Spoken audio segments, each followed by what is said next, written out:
Et si la vie n'était valeureuse que parce qu'elle est éphémère? Et si le temps qui passe et défile entre nos doigts sans que nous ne puissions rien y faire était important que parce qu'il n'est pas une ressource illimitée?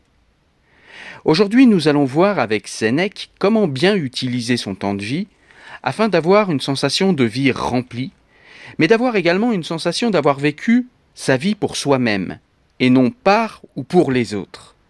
Nous allons voir également comment appréhender la mort. Comment appréhender la mort avec plus de sérénité. Et nous allons voir également comment arriver à la fin de l'existence, quel que soit le moment de cette fin, avec une sensation d'avoir été repu par la vie. Allez, on est parti.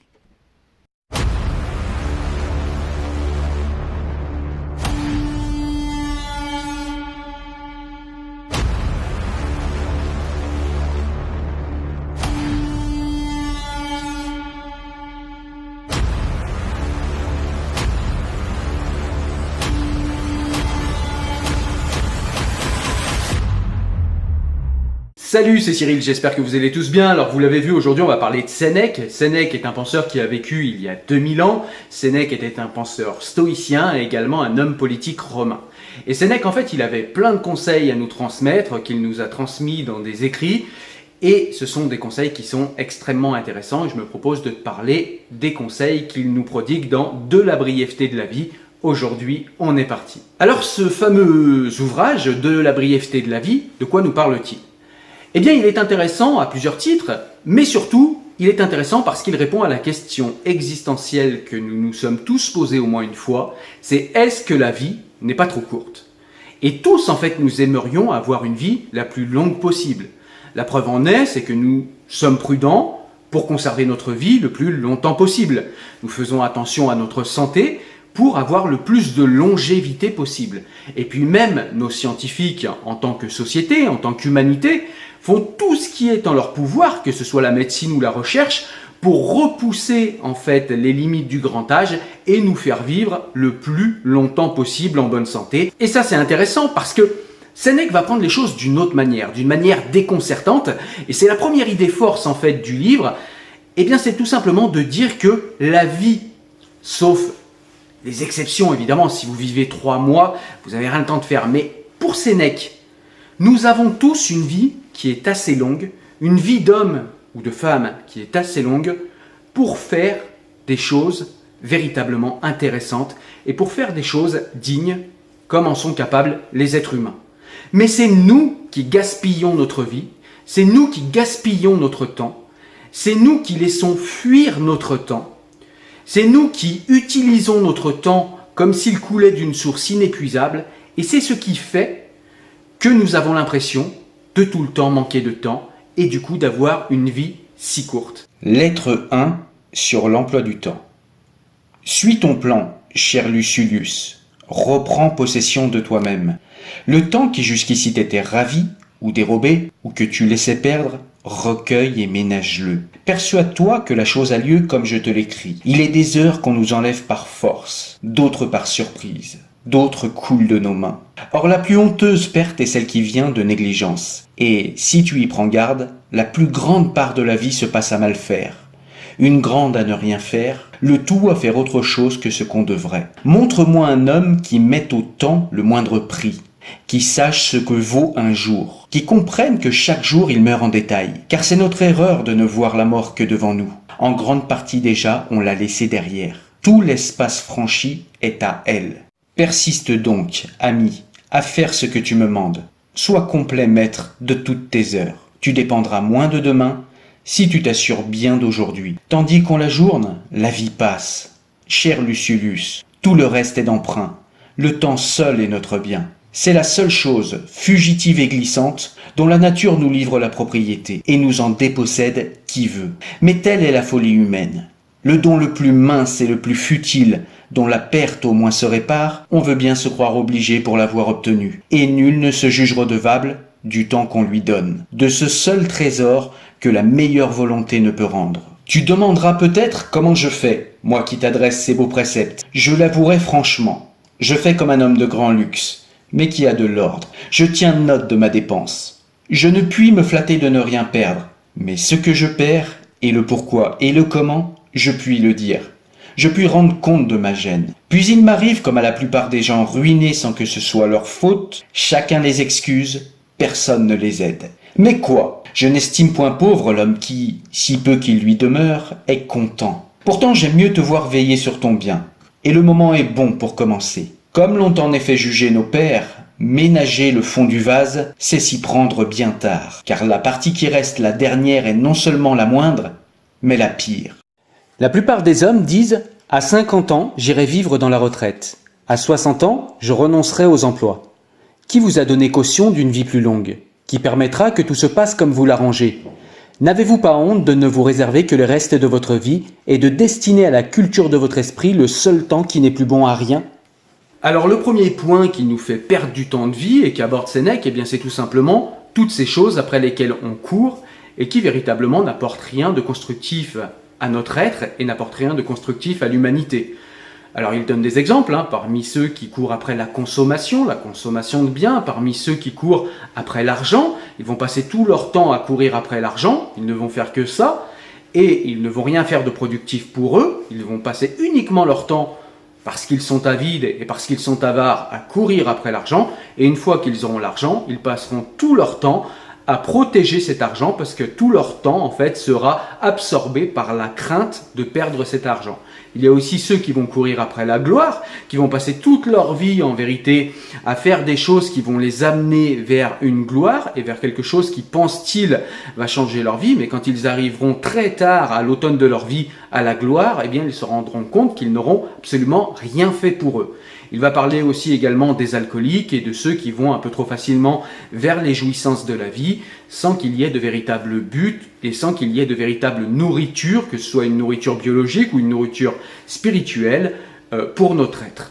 Et donc, il fustige déjà dans un premier temps tous ces gens qui courent après toutes ces illusions dont le temps de vie est accaparé. Et c'est du temps de vie en fait que l'on n'utilise pas pour soi-même, pour être avec soi-même et pour définir un projet qu'on a construit de soi-même, pour soi-même, et qui est un projet productif pour nous-mêmes. Homme, vous vivez comme si vous deviez vivre toujours. Jamais il ne vous souvient de votre fragilité? Ensuite, Sénèque va nous parler de tout ce temps en fait qu'on gaspille à surveiller qu'on ne nous vole pas nos biens, qu'on ne nous vole pas notre argent, qu'on ne nous vole pas nos terres. Donc ça déjà, c'est du temps qui est gaspillé. Et au surplus, il nous dit, Sénèque, que nous ne faisons pas autant attention au temps qu'on nous vole qu'à ces choses, qu'à ce matériel, eh bien que les autres essaient de nous voler. C'est-à-dire qu'on va faire attention à ce qu'on ne nous vole pas d'argent, on va y passer beaucoup de temps, beaucoup d'énergie, mais par contre, des gens vont nous voler notre temps sans qu'on ne fasse jamais rien. Par exemple, pour faire telle ou telle chose, pour rendre des services à des gens à qui vous n'avez pas envie de rendre service, peut-être pour aller dîner chez un ami alors que vous avez envie de rester avec vous-même, vous allez lui donner votre temps, vous allez peut-être vous disputer avec quelqu'un et donner beaucoup de temps à cette dispute alors que eh bien, c'est encore du temps qui est gaspillé. Et nous dit Sénèque, eh bien, on ne fait pas du tout attention à ce temps parce qu'on ne le voit pas, parce qu'il n'est pas palpable comme le matériel, et donc on a l'impression en fait qu'il est intarissable, c'est-à-dire que le temps jaillit d'une source qui serait intarissable. Sénèque nous invite à nous rappeler que tout peut s'arrêter ce soir pour chacun d'entre nous et donc il faut véritablement être beaucoup plus regardant sur le temps qu'on donne, à qui on le donne, pour quelles raisons on le donne et utiliser ce temps avec beaucoup plus de pertinence, avec beaucoup plus de parcimonie parce que le temps de vie est ce qui nous est le plus précieux, bien plus précieux que l'argent, bien plus précieux que nos biens, bien plus précieux que tout ce qu'il y a en ce monde. Chacun conduit sa vie à grande allure et souffre de tout attendre du futur et d'être insatisfait du présent. Sénèque nous invite également à changer notre regard quant à ceux qui ont la gloire, qui ont du pouvoir ou qui ont du succès. Parce que ce soit la gloire, le pouvoir ou le succès, eh bien il y a un coût en inquiétude d'avoir de la gloire, du pouvoir ou du succès. Mais surtout, que ce soit le succès, la gloire ou le pouvoir, eh bien ça nous prend beaucoup de temps. Il faut beaucoup de temps pour acquérir le pouvoir, il faut beaucoup de temps pour le garder. Il faut beaucoup de temps pour avoir du succès, il faut beaucoup d'énergie, beaucoup d'anxiété pour le garder. Et c'est comme ça en fait pour toutes les positions sociales qui sont en vue Et donc du coup, Sénèque nous invite à ne pas forcément envier ceux qui ont de la gloire, du pouvoir ou du succès, et il nous rappelle que très souvent, si de l'extérieur ça nous paraît véritablement brillant et véritablement intéressant et véritablement enviable, eh bien en réalité, lui qui était un homme politique et qui était aux côtés des hommes de pouvoir, eh bien il nous rappelle que très souvent, quand on demande aux hommes de pouvoir, aux hommes à succès, ce qu'ils souhaitent le plus, eh bien ce qu'ils souhaitent le plus, c'est se retrouver avec eux-mêmes et avoir un petit peu de repos, parce qu'ils sont accaparés par tout un tas d'affaires, alors si c'est quelqu'un qui a du succès dans la finance, eh bien il va être accaparé par des affaires, par le fait de protéger l'argent qu'il a déjà, par le fait de faire de nouveaux financements, par le fait d'être agréable avec telle ou telle personne et de dîner avec telle ou telle personne parce que ce sont des personnes importantes, etc., etc. Vous voyez où je vais en venir. Ce que je veux vous dire par là, c'est que ces situations qui nous paraissent extrêmement enviables de l'extérieur, eh bien en vérité, elles nous ravissent absolument tout notre temps de vie, et c'est du temps de vie que nous n'aurons pas pour nous, c'est du temps de vie que nous n'aurons pas investi sur véritablement ce que nous avons envie de faire de notre vie, sur ce qui est pertinent, sur ce qui est sage de faire de notre vie, et donc plus jamais pratiquement nous n'aurons le temps de nous retrouver avec nous-mêmes, de réfléchir à notre vie, ou bien de faire des projets véritablement pertinents pour nous en tant qu'hommes.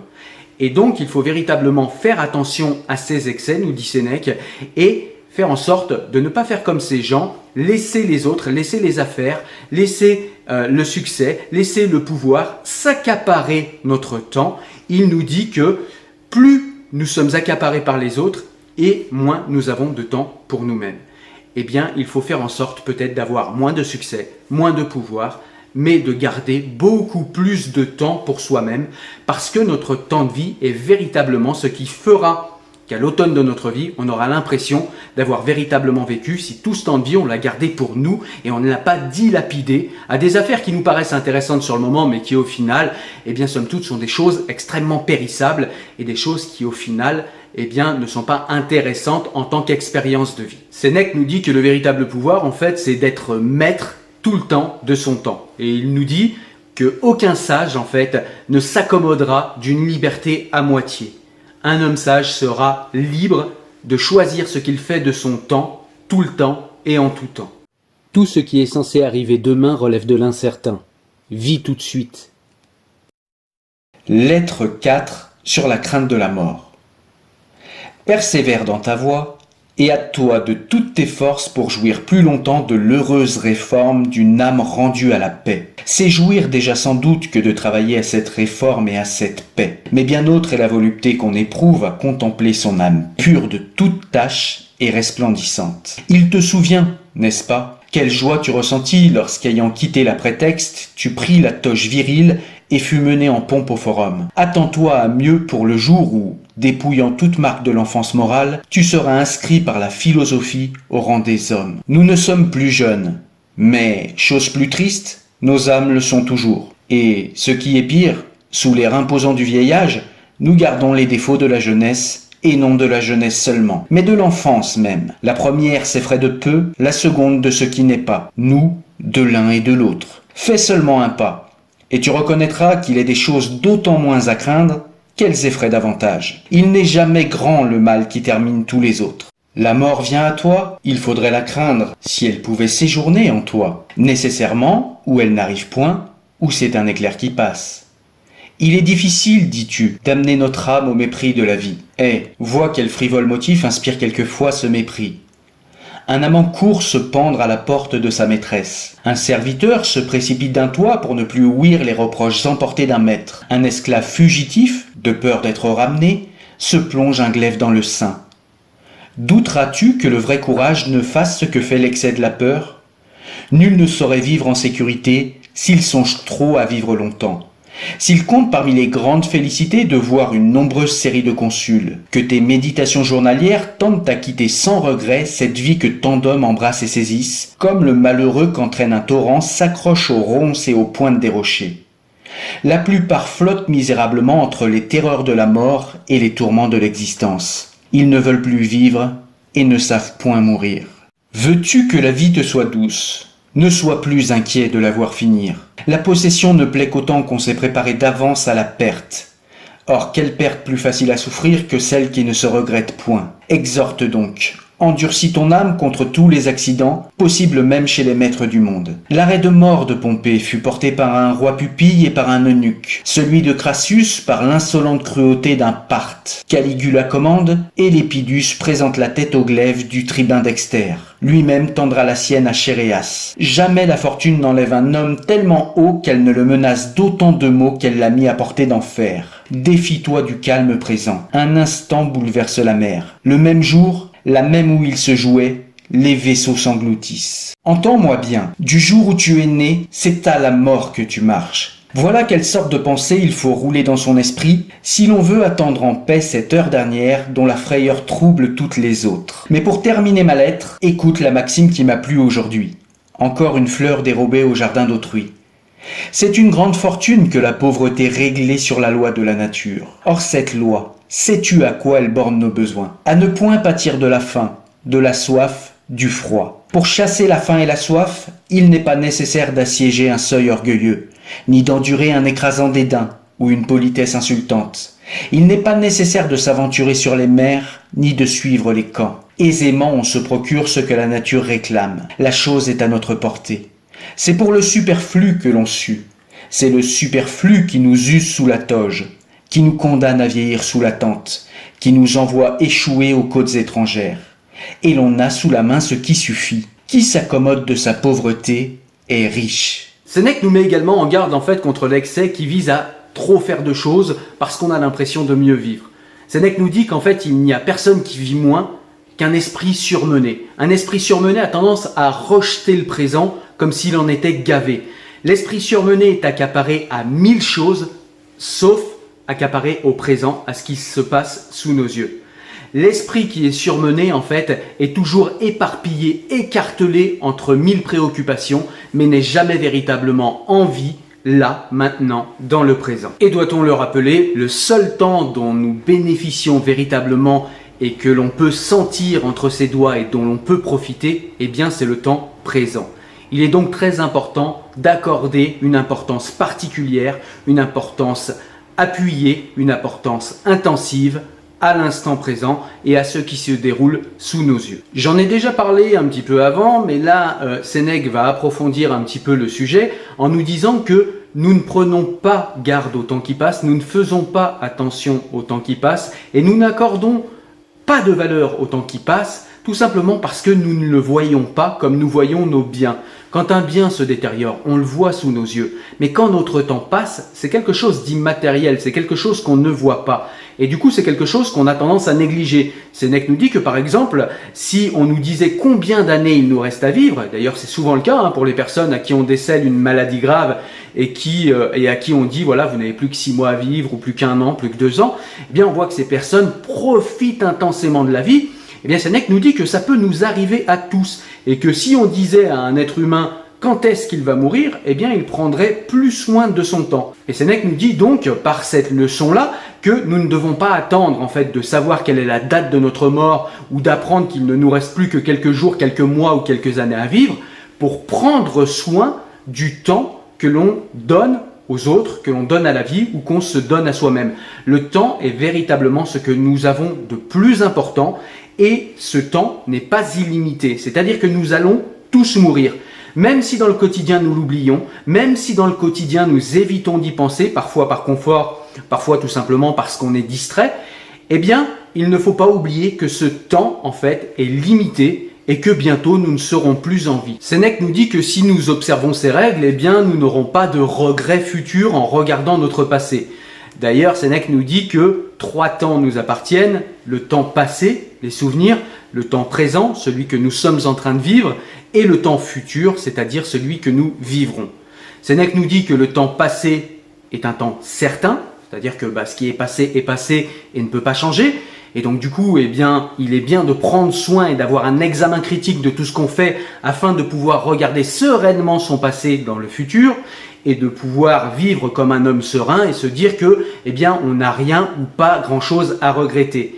Il nous dit qu'il est important de prendre soin, je l'ai dit tout à l'heure, de l'instant présent, le véritable instant que nous vivons, le véritable instant où nous devons avoir un examen critique de ce que nous faisons et du temps que nous accordons à un tel ou à nous-mêmes.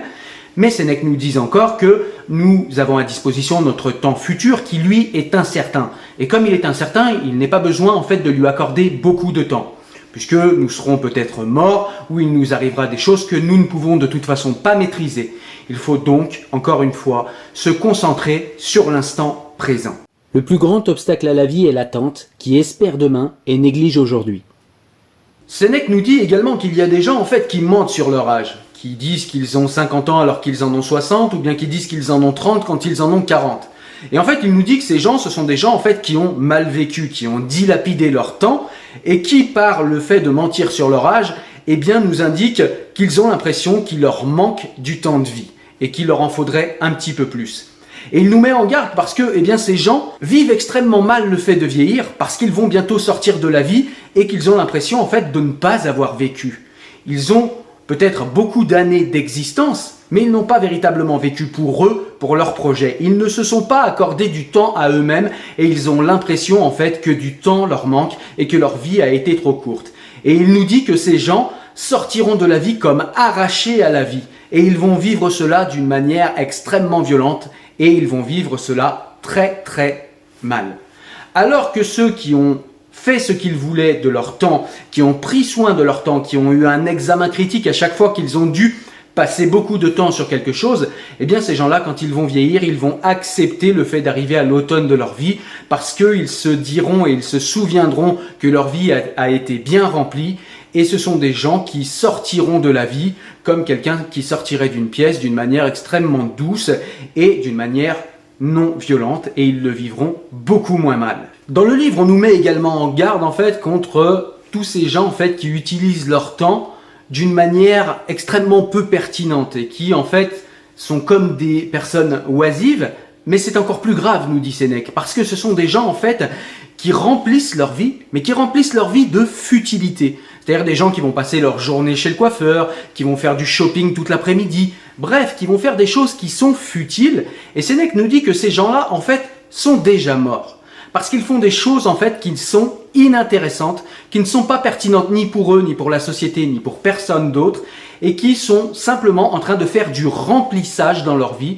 C'est-à-dire que ce sont des gens qui sont au final pas véritablement oisifs, puisqu'ils font des choses, ils font plein de choses, mais ils remplissent leur vie de tout un tas de choses futiles qui ne servent absolument à rien, ils dilapident leur temps de vie. Difficile, après cette réflexion, de ne pas penser en fait à notre mode de vie, au mode de vie capitaliste qui est le nôtre, ou bien on va passer tout notre temps dans la consommation, et le temps qui nous reste, on va le passer dans le travail pour pouvoir avoir les moyens de notre consommation. C'est ce qu'on appelle la fameuse rat race. Et en fait, ces gens-là, nous dit Sénèque, eh bien, ne sont pas des vivants et ils sont nombreux à notre époque. Ces gens-là sont déjà morts.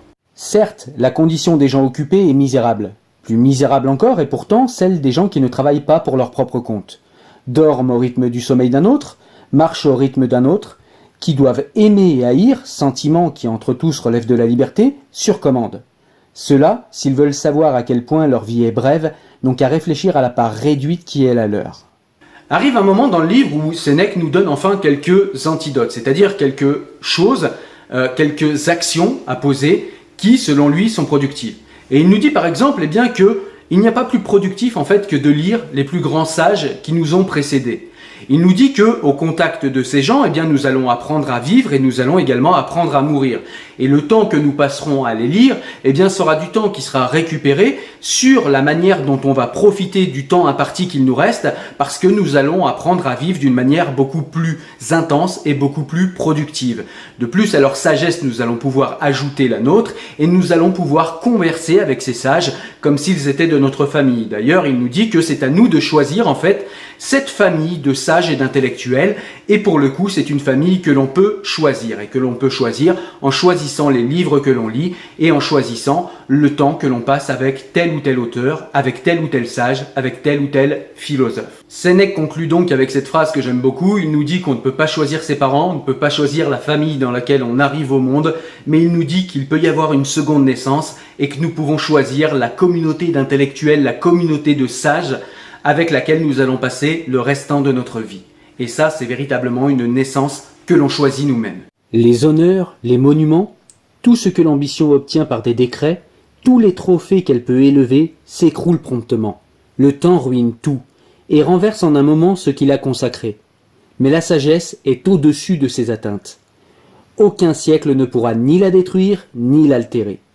Et puisqu'on parle de sages et d'instruction, et bien justement Sénèque en fait nous parle de ces gens qui ne s'instruisent pas, qui ne lisent pas les sages, et il nous dit que ces personnes en fait il ne faut pas leur accorder de temps parce qu'elles sont extrêmement ennuyeuses. Et d'ailleurs elles sont tellement ennuyeuses qu'elles ne veulent jamais rester seules parce qu'elles s'ennuient avec elles-mêmes.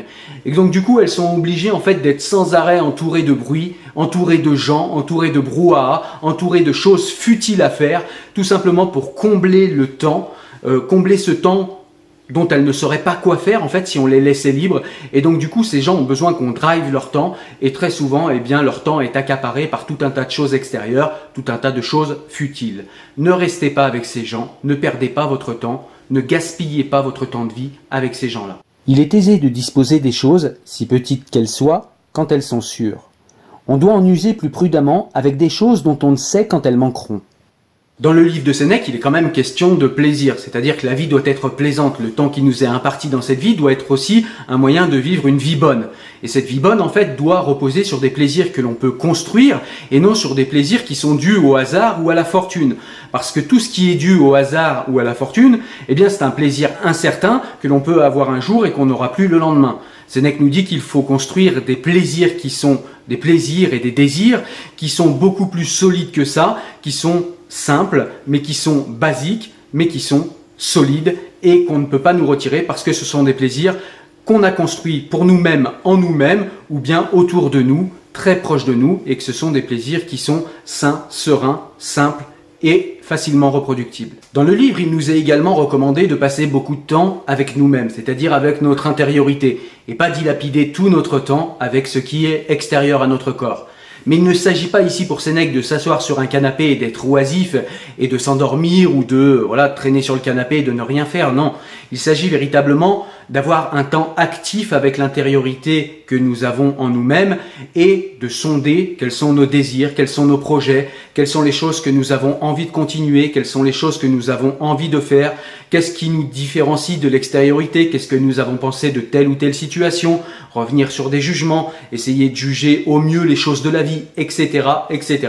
En tout cas, passer du temps avec soi-même, passer du temps avec son intériorité, s'accorder du temps à soi-même, s'accorder du temps de réflexion, c'est quelque chose qui est extrêmement important, nous dit Sénèque. Sénèque nous dit également qu'il ne faut pas imiter les autres et que les gens qui imitent les autres, eh bien, en vérité, n'ont pas d'instant de vie à eux. C'est-à-dire qu'en fait, ne leur appartient de leur vie que très très peu de temps parce qu'ils auront réglé leur réveil sur celui des autres, ils auront réglé leur pas sur celui des autres, leur appétit sur celui des autres, et donc ces gens-là en fait vivent la vie des autres mais ils ne vivent pas leur propre vie, et donc du coup leur temps ne leur appartient pas, c'est-à-dire que toute leur vie est réglée sur la vie des autres, et donc tout leur temps appartient en réalité à la vie des autres et ils vivent comme les autres sans jamais véritablement vivre pour eux-mêmes, avec leurs propres règles, avec leurs propres désirs, en étant en phase avec leurs propres désirs ou avec des projets qu'ils auraient formés par eux-mêmes. Non, ils se contentent de suivre, d'imiter toute leur vie. Leur temps ne leur appartient pas. Ces gens-là n'ont jamais vécu.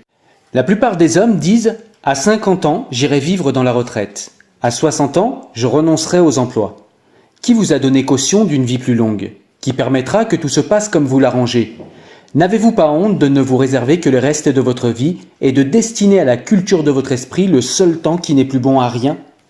Et puis en fin de livre, Sénèque nous parle de ces personnes en fait qui ont tellement dilapidé leur temps, qui ont tellement donné leur temps à leur travail, à leur emploi, à tout un tas de choses en fait, que ces personnes sont incapables de prendre leur retraite. C'est-à-dire qu'ils ne sauraient pas quoi faire en fait de tout le temps qu'ils auraient devant eux si ils devaient s'arrêter de travailler, s'ils devaient s'arrêter de donner leur temps à tout un tas de gens autour d'eux. Et donc du coup Sénèque nous dit que seule la mort viendra arracher ces gens en fait à leurs activités. Seule la mort viendra arracher ces gens au temps qu'ils donnent aux autres, et ces gens auront très peu vécu, ils auront très peu eu de temps à eux-mêmes, mais ils ont voulu vivre comme ça et ils sont somme toute, incapables de vivre autrement. Voilà, écoute, j'espère que tu as aimé ce résumé que je t'ai fait du livre de Sénèque, ce résumé du livre De la brièveté de la vie.